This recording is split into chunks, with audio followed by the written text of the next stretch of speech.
Today is September 20th, 2025, and a major shift is underway in the Pacific. The US and the Philippines are not just renewing their military partnership, they're transforming it. This comes as China grows more assertive in the South China Sea and around Taiwan. Years of fluctuating relations have given way to a new urgency, pushing the Allies closer than they've been in decades. The changes are visible. The US is investing in Philippine military facilities under the Enhanced Defense Cooperation Agreement, or EDCA. This allows the US to access and upgrade key Philippine bases, boosting joint readiness and maritime security. For Manila, this is about defending sovereignty. President Ferdinand Marcos Jr. has vowed not to yield any territory. With Chinese vessels regularly challenging Philippine waters, US support is both a deterrent and a lifeline.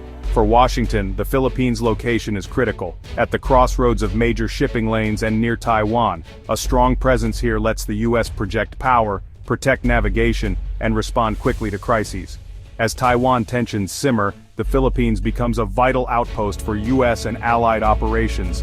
This alliance is now a cornerstone of America's Indo-Pacific strategy. The stakes are higher than ever, and both nations are making sure they're ready. The message to Beijing: the US-Philippines alliance is back, stronger and more committed than before. The region is watching closely as this partnership reshapes the balance of power. The deepening alliance is most visible at new and upgraded military sites. The Mahatao Forward Operating Base on Bataan Island, just 200 kilometers from Taiwan, now overlooks the vital Luzon Strait, a key choke point for any navy. Opened in August 2025, the base features new helipads, docks, and rapid deployment facilities. Subic Bay, once the largest U.S. naval base overseas, is being revitalized as a major allied shipbuilding and logistics hub.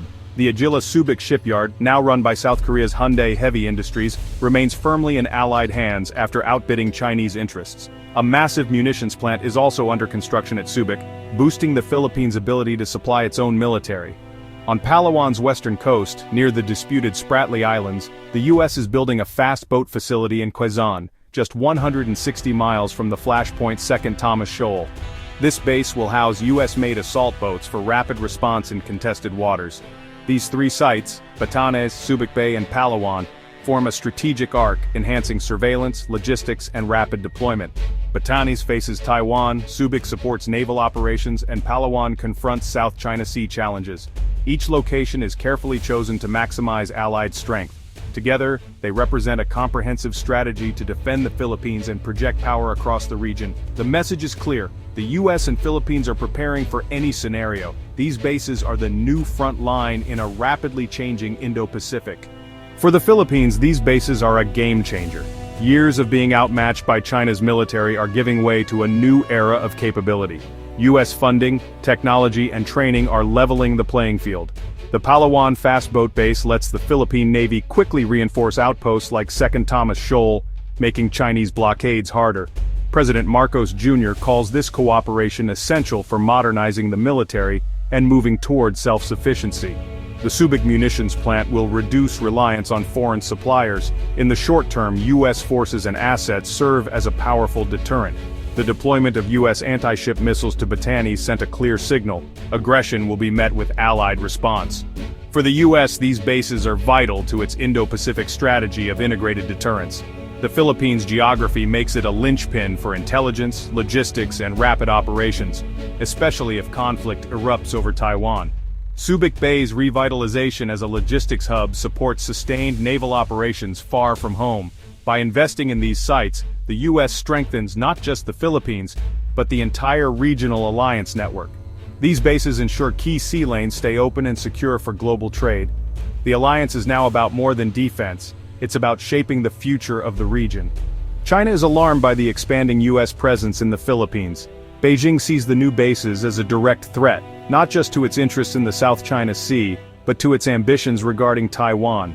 Chinese officials have issued sharp protests and staged shows of force, including encircling Batanes with Coast Guard vessels.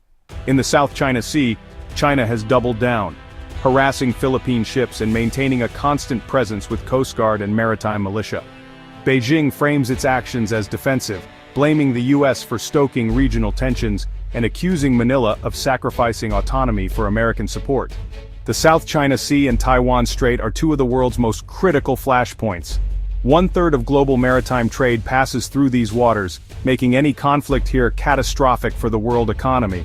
China claims almost the entire South China Sea, ignoring a 2016 International Tribunal ruling. The Philippines, Vietnam, Malaysia, Brunei, and Taiwan all have competing claims. China has militarized artificial islands, giving it a dominant military footprint. The Taiwan Strait, separating China from Taiwan, is another powder keg, where US and Chinese interests collide. The Philippines, especially its northern islands, sits at the crossroads of these tensions, making it a key player in any regional crisis. Manila, Washington, and Beijing see the situation through very different lenses. For the Philippines, the alliance is about defending sovereignty and modernizing its military. Washington views the bases as investments in regional stability and deterrence, not aggression. For the US, a strong Philippines is a crucial partner in managing China's rise. Beijing, however, sees the alliance as a hostile move, part of a broader campaign to contain China and threaten its core interests. Chinese leaders argue the US is using the Philippines as a forward base to meddle in Taiwan. Each side interprets the other's actions as provocative, fueling a cycle of mistrust. The result? Every move is seen as a threat, raising the risk of escalation. The military buildup is meant to deter conflict, but it also raises the risk of miscalculation. With rival forces operating in close quarters, a minor incident could spiral out of control. Fishermen and local communities are caught in the crossfire, facing harassment and economic hardship. Residents near new bases feel both safer and more vulnerable, protected, but now potential targets. Deep mistrust makes crisis management difficult. Each side doubts the other's intentions. Without clear communication, split-second decisions could trigger disaster. The region is holding its breath, hoping diplomacy prevails. The stakes are global, and the question is not if a crisis will happen, but when, and how, it can be contained.